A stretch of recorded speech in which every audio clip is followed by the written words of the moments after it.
បងប្រុស អូនសម្លាញ់បងនឹងជួយសង្គ្រោះអូន បងសម្លាញ់បងមិនអីទេមែនទេ យើងកំពុងលេងហ្គេមតើក្លាហានណាស់ដែលហ៊ានវីបងប្រយ័ត្នខ្លួនផងបងនឹងសងសឹកអូន នៅ វិញ ទីនេះមានកាមេរ៉ាហ៊ានប៉ះបងប្រុសរបស់ខ្ញុំនឹងផ្ញើទាំងអស់នេះទៅប៉ូលីស អូនសម្លាញ់តោះយើងទៅ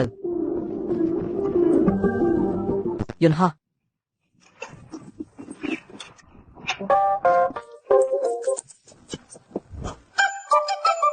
ប្រពន្ធថ្មីរបស់លោកយ៉ាន់ចៅកាច់ណាស់ធ្វើដូចម្ដេចទើបអាចគ្រប់គ្រងគាត់បានអូ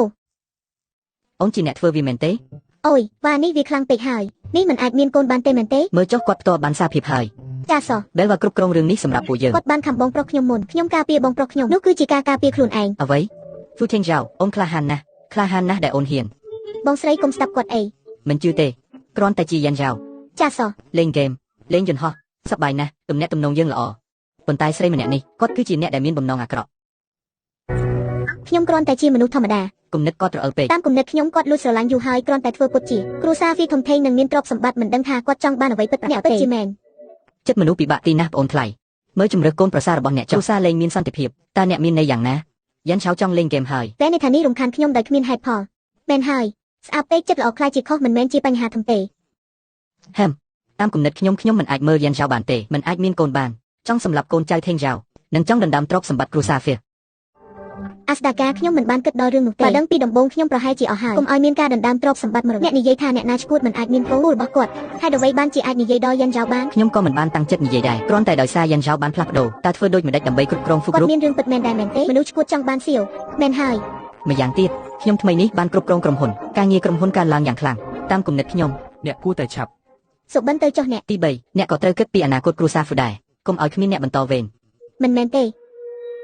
មែនហើយក្នុងពោះមានអ្នកបន្តវេនអនាគតគ្រួសារទេ បងស្រីខ្ញុំមានផ្ទៃពោះ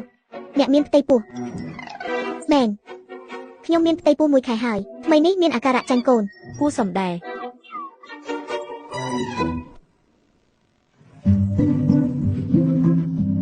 ស៊ីហ្វូយុនម្នាក់នោះខ្ញុំដឹងថាគាត់មានចិត្តឥឡូវនេះគាត់ចង់កំណត់គោលដៅលើក្រុមហ៊ុនហ្វូបងស្រីកុំខឹងអីណា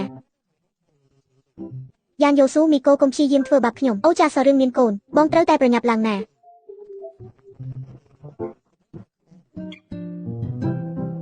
តើបងព្រមទេរងចាំបន្តិចទៀតទៅមានកំហុសច្រើនណាស់ចុងក្រោយក៏ត្រូវជាប់ពាក់ព័ន្ធដែរចេនហ្វាំងហួរនោះជាអ្នកណាតើកូនក្មេងល្ងងនោះចង់គ្រប់គ្រងគ្រួសារហ្វូដែរឬរឿងសមត្ថភាពខ្ញុំគឺជាអ្នកដែលស័ក្តិសមបំផុតក្នុងការគ្រប់គ្រងគ្រួសារបើដឹងតាំងពីដំបូងខ្ញុំគួរតែចាត់ការឲ្យដាច់ស្រេចតើបងគិតថាវាត្រឹមត្រូវឬទេប៉ុន្តែខួរក្បាលរបស់គាត់មានសមត្ថភាពរបស់គាត់ក្នុងរឿងនោះគឺមានបញ្ហាថាវាត្រឹមត្រូវឬអត់ខ្ញុំនឹងធ្វើឲ្យគាត់មិនអាចសម្រាលកូនបានឡើយចុះរឿងដែលខ្ញុំឲ្យបងទៅស៊ើបអង្កេតចុងក្រោយនោះវិញគាត់គឺជាអតីតសង្សារអ្នកលេងល្បែងស៊ូមែនម្នាក់នោះយើងអាចវាយប្រហារគាត់តាមរយៈរឿងនេះបានអរគុណណាស់តោះទៅអាណិតណាស់ខ្ញុំចង់សាក់លបងខំមួយខំគ្រាន់តែមួយខំប៉ុណ្ណោះ